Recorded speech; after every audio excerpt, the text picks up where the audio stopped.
Assalamualaikum warahmatullahi wabarakatuh. Apa kabar teman-teman? Mudah-mudahan sehat semua ya, sehat jasmani, rohani, dilancarkan segala urusan dan aktivitasnya, diberkahi segalanya. Amin ya rabbal alamin. Baik teman-teman, ekonomi dunia ya saat ini sedang tidak bisa dikatakan baik-baik saja ya. Krisis ekonomi global mulai terasa dan terus merangsek ke berbagai lini kehidupan. Dalih penutupan gengsi lah, apalah ya, malu lah ya, negaranya terlihat akan krisis dan sebagainya. Untuk sebagian negara ya boleh-boleh saja sih mengatakan seperti itu, mengatakan bahwa ekonominya masih oke lah, masih terkendali lah, masih terselamatkan dari jurang resesi lah dan lain-lain. Itu biasa demi terlihat pengelolaan negaranya terkesan berhasil ya. Namun faktanya beberapa bank kelas dunia mengalami kebangkrutan dan beberapa lainnya mengalami kemerosotan. Pertumbuhan ekonomi di berbagai negara melambat seiring dengan tumbuh dengan pesatnya dedolarisasi. Ya, pernah dengar ya, dedolarisasi. Ya, seperti baru-baru ini kawasan Asia juga sepakat untuk transaksi cross payment-nya tidak menggunakan dolar. Kemudian terjalin juga kesepakatan kemarin baru-baru Korea dan Indonesia untuk transaksi kedua negara tidak lagi gunakan dolar. Ya, jadi banyak sekali.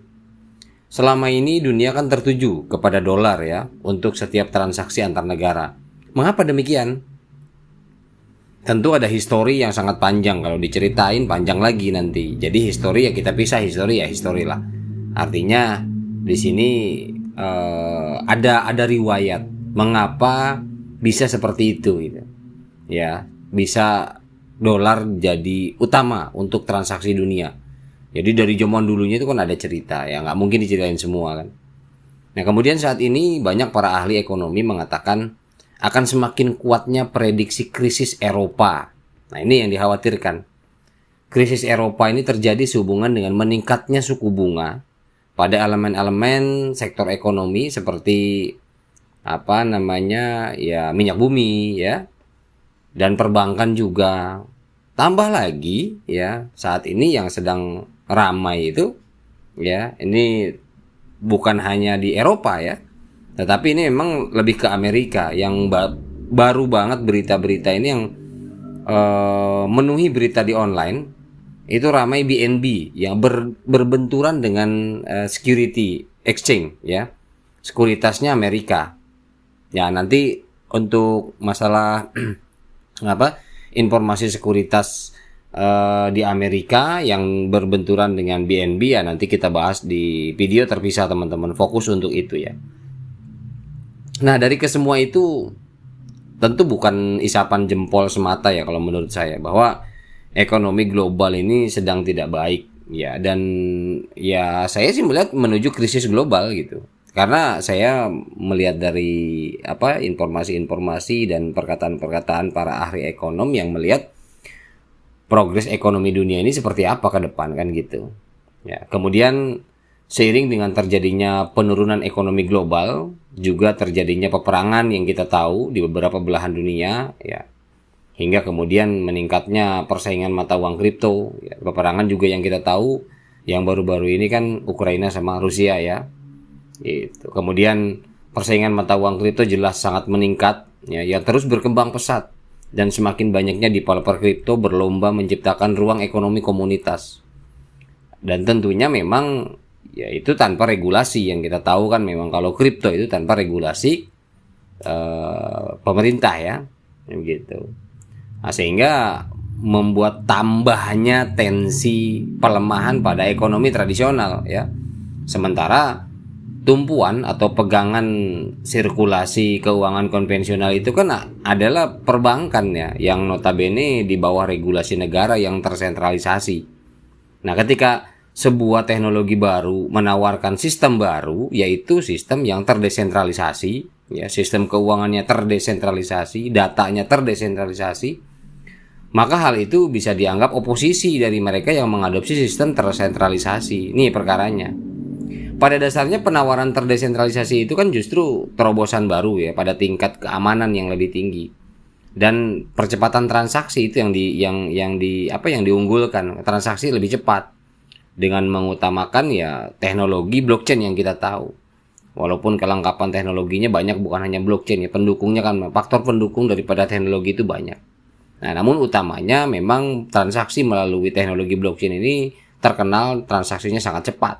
Hitungan detik sampai. Kita kirim ke Amerika, kirim ke belahan dunia manapun dalam hitungan detik, paling lama menit lah itu sampai.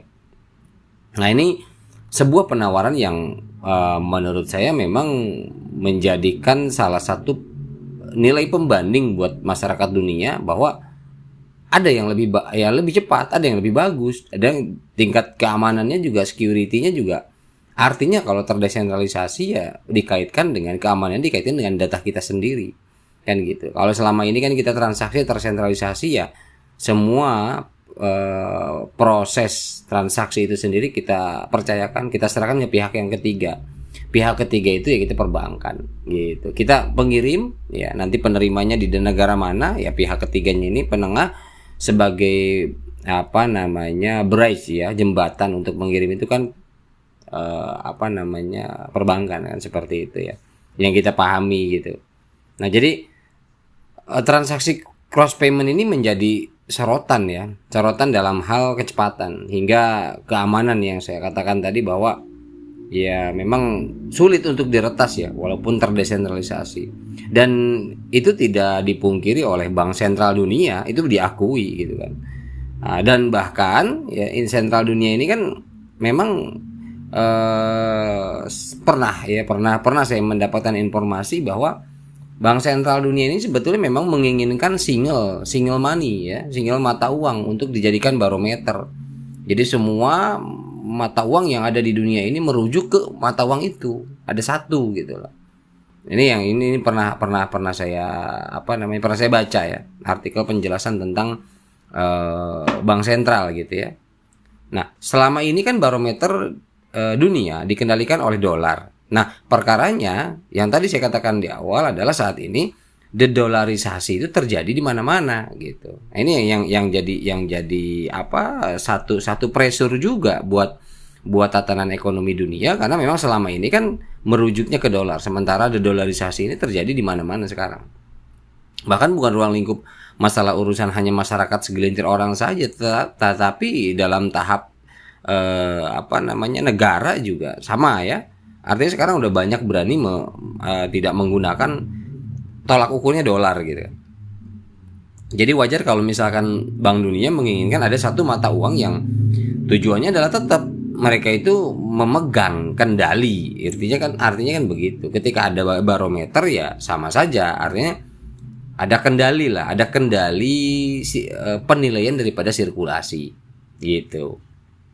Jadi ya wajar aja gitu kan. Nah, wacana tatanan baru ini yang dihasilkan, akhirnya wacana tatanan baru inilah yang dicari satu mata uang ya, dicari satu mata uang yang akan menggantikan dolar nantinya ya, alias ada bahasa di luar sana satu dunia satu mata uang kan gitu ya. Nah, tapi gini loh. Berbicara masalah satu mata uang itu, saya jadi teringat pada teori konspirasi di mana dikatakan bahwa pasca terjadinya, ini ada satu buku yang menjelaskan bahwa pasca terjadinya penyebaran sebuah penyakit yang tidak bisa ditahan dan tidak bisa ditolak, penyakit tersebut menyebar dengan cepat ya, yang disebabkan virus yang kemarin terjadi, ternyata teori konspirasi itu terjadi tahun 2020 di mana COVID-19 itu menyebar ke seluruh dunia dan menghebohkan seluruh dunia dan melumpuhkan perekonomian juga. Nah, setelah itu ya, di teori konspirasi itu ada satu pengesahan nanti mata uang untuk digunakan di seluruh dunia. Banyak memang negara yang tidak setuju, itu banyak ya. Namun yang saya temukan teori konspirasi di sana artinya memang itu disahkan gitu loh. Nah, tapi ya kita nggak tahu ya nanti akan seperti apa dan bagaimana. Namun ini satu acuan untuk analisa kita ya, analisa teman-teman juga, bahwa mata uang apa gitu dan seperti apa. Nobody knows. nggak ada yang tahu. Namun ya melihat progres dari project apa yang kita jalankan ya, di sini mungkin ada juga teman-teman yang mendengarkan ini yang bukan sebagai pionir ya. Nah, tapi di sini saya dan channel ini juga memang banyak membahas Pi Network ya. Jadi melihat progres ya dari project Pi Network ini dengan segenap kepatuhan pada regulasi ya, kepatuhan regulasi Pi Network itu sendiri kepada regulasi dunia, ya memungkinkan sih Pi Network menjadi mata uang tunggal dunia. Ya, tapi ya harus dilihat juga kan, harus diukur juga persyaratannya, memenuhi kriterianya dan sebagainya. Itu cek and rechecknya nggak sembarang gitu. Jadi ada tahapan regulasi yang memang harus terpenuhi ya, harus terpenuhi, baik itu dari segi otoritas, baik regulasi untuk di tiap negara juga harus masuk ya. Jadi bukan hanya untuk satu negara saja. Banyaklah teman-teman bisa search di Google. Jadi regulasi untuk membuat sebuah mata uang global atau mata uang negara itu seperti apa, untuk gambaran saja ya. Nah, selain itu juga saya jadi teringat perkataan Nicholas dan Cheng Diovan ya. Jadi gini, diantaranya untuk Nicholas pernah mengatakan bahwa Bitcoin itu adalah mata uang yang sudah ditentukan ya, atau kata dia Bitcoin is a settlement crypto. Jadi settlement crypto, mata uang yang telah, namun kan jadi bahan pertanyaan, ditentukan apanya ya, ditentukan bagaimana, ditentukan seperti apa. Nah, itu kan tidak dijelaskan gitu, karena memang ya buat apa dijelaskan, nanti belum apa-apa udah heboh duluan kan gitu. Nah, tapi di belakang layar saya selalu bilang bahwa apa yang mereka lakukan ini kita tidak akan pernah tahu. Nggak mungkin semua dibuka. Itu yang harus kita pahami juga. Jadi nggak bisa kita menuntut ini itu segala macam, karena memang ya itu urusan pengembang dengan pihak regulator kan gitu.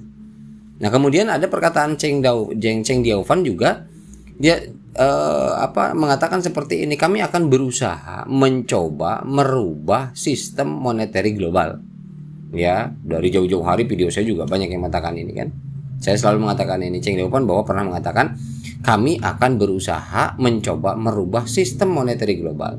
Ya, dengan apa? Dengan cara pendekatan sosial dan teknologi komputer. Jadi penggabungan antara sosial ya dengan teknologi komputer yang dikuasai, yang diusung oleh Cheng Diovan itu. Karena memang dia ahli komputer kan gitu. Dari Stanford University juga. Kemudian Nicholas juga pernah mengatakan sesuatu yang besar, bahkan ini akhir tahun kemarin dia mengatakan seperti ini, sesuatu yang besar akan kami wujudkan, dan hal yang besar itu belum pernah terjadi sebelumnya sepanjang sejarah manusia. Ini yang justru mengerikan buat saya. Apa sesuatu hal yang besar ini? Apakah menyangkut dengan one money one world? Ya saya juga nggak tahu. Nah, tetapi berhubungan dengan perkataan yang pertama Nicholas bilang bahwa Bitcoin itu adalah mata uang yang telah ditentukan. Ya, kemudian selanjutnya sesuatu yang besar akan kami wujudkan, dan hal besar itu yang diwujudkan oleh core team itu adalah belum pernah terjadi di sepanjang sejarah manusia sebelumnya. Ini kan kedua perkataan dalam waktu yang berbeda, tetapi relevannya masuk. Ini yang saya lihat bahwa artinya ketika kita relevansikan dengan perkembangan ekonomi dunia saat ini, dan beberapa mungkin tidak. Jadi gini, sesuatu hal yang besar itu bukan berarti semua orang kapitalis ataupun kaum oligarki dunia ya, tingkat dunia mengetahui semuanya, tidak juga gitu. Jadi bukan berarti hanya kita saja orang bawah tidak tahu, sementara orang-orang di atas sana yang mungkin dia pengusaha dunia dan lain sebagainya, pengaruhnya banyak karena ini segala macam, ya bukan berarti dia juga pasti tahu semuanya. Enggak, banyak juga yang tidak tahu. Pengusaha besar kelas dunia juga banyak yang tidak mengerti dan tidak tahu. Ini yang harus kita pahami juga, artinya begitu. Jadi ada sesuatu yang belum terpecahkan, makanya saya juga sebetulnya gini ya. Sesuatu hal yang saya pahami tidak serta-merta harus seluruhnya saya sampaikan ke teman-teman. Gitu. Jadi ada part-part atau bagian-bagian yang menurut saya ya tidak untuk diketahui publik gitu lah. Karena memang apa? Karena sesuatu hal yang nanti mengundang apa sifatnya krusial ya baiknya makanya selalu kita do your own research aja ya. Jadi kita lakukan analisa sendiri saja. Tapi saya kasih clue-clue saja bahwa memang relevansi di sini dapat gitu ya. Jadi apakah Pi Network ini akan menjadi mata uang global? Nah, ingat ya, tapi saya kasih note. Nah, terakhir saya kasih note. Ingat, indikasi itu bukan kepastian, oke? Ya, sekali lagi saya sampaikan, indikasi itu bukan kepastian. Oke ya, teman-teman ya. Nah, jadi ini sharing semata ya bersama teman-teman, subscriber saya terima kasih ya yang selalu setia, yang selalu mendoakan saya sehat. Saya juga selalu coba mendoakan teman-teman. Saya ucapkan terima kasih banyak. Ya ketika memang ada kurang-kurang mohon dimaklumi. Yang mudah-mudahan apa yang saya sampaikan selama ini bermanfaat buat teman-teman gitu aja ya. Oke, terima kasih teman-teman. Wabillahi taufiq wal hidayah. Assalamualaikum warahmatullahi wabarakatuh.